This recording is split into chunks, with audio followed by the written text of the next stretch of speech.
And for me, I think what was important was the structure of looking at all of Dorset first and then breaking it down into the various areas and functions without trying to make it too complicated, too over analytical. And the best way we found to actually start highlighting some of the issues was to actually try and draft a section or a subsection and actually understand what it looked like, how big it will be, what gaps we may or may not have. Benefits of doing it entirely in-house. We've been able to take part in regional projects like formal research. We've had the money there, we haven't been sort of spent and allocated elsewhere, to actually be able to go into that and jumping out projects like that. We've been able to add more data as and when it becomes available. We haven't had sort of fixed timescales. We knew when the FEMA data was coming.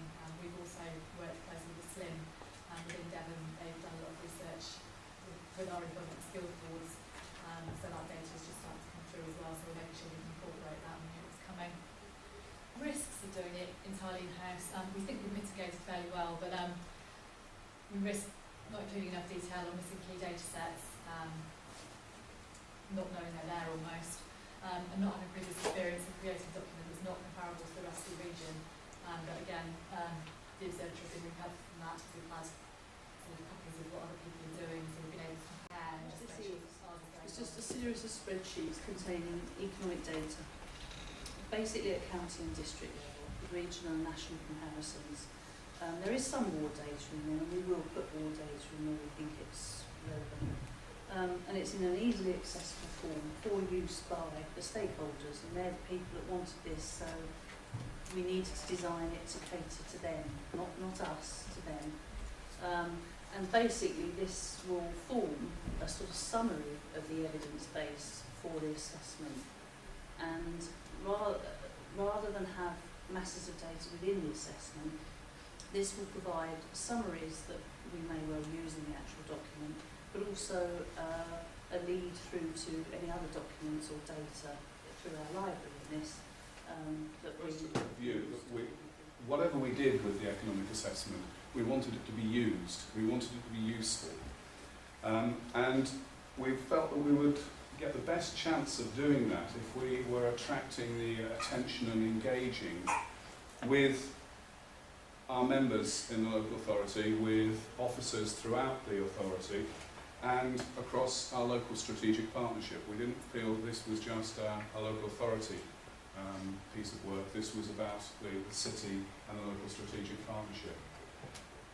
So that's why we then chose to do local first and build that up into a city-regional, sub-regional partnership. Very fortunately, our neighbouring authorities took the same view. It might have been somewhat different had they taken a different approach to it, but we all took this view that there were significant benefits to having something that was local to us, is to make like-for-like comparisons. So yes, we are doing the regional comparisons across the South West, but we're going to also look at the English core cities. How do we compare within the cities? We want to be able to make similar kinds of comparisons. The City Council is just setting up a system of neighbourhood governance, and so if we are able to break down economic strengths within the city to identify the particular strengths and weaknesses of individual neighbourhoods, then we want to make sure that we're doing that as part of the assessment as well.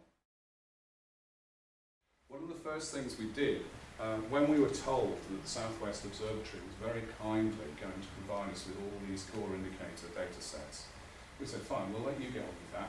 We're going to start looking at the core indicators for the core cities. So we've got data for each of the core cities on each of the core indicators. We have a two-tier local government structure in Somerset. County Council, by comparison, is quite a small county council, but one of our districts, South Somerset, is the largest shire district in England.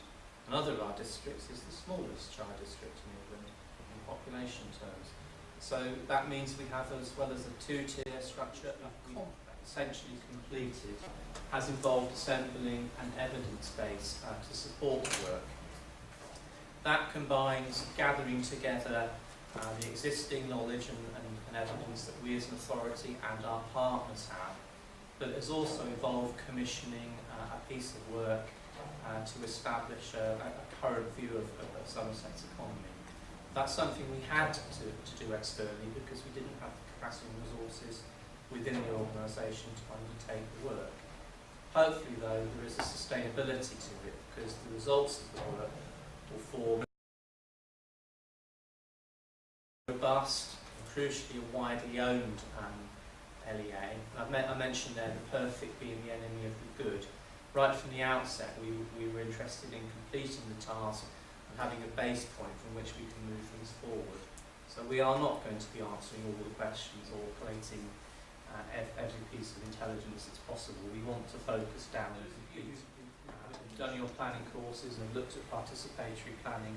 I suppose we thought of the Arnstein model. For this kind of engagement to be meaningful, it's got to be more than tokenistic and about information giving.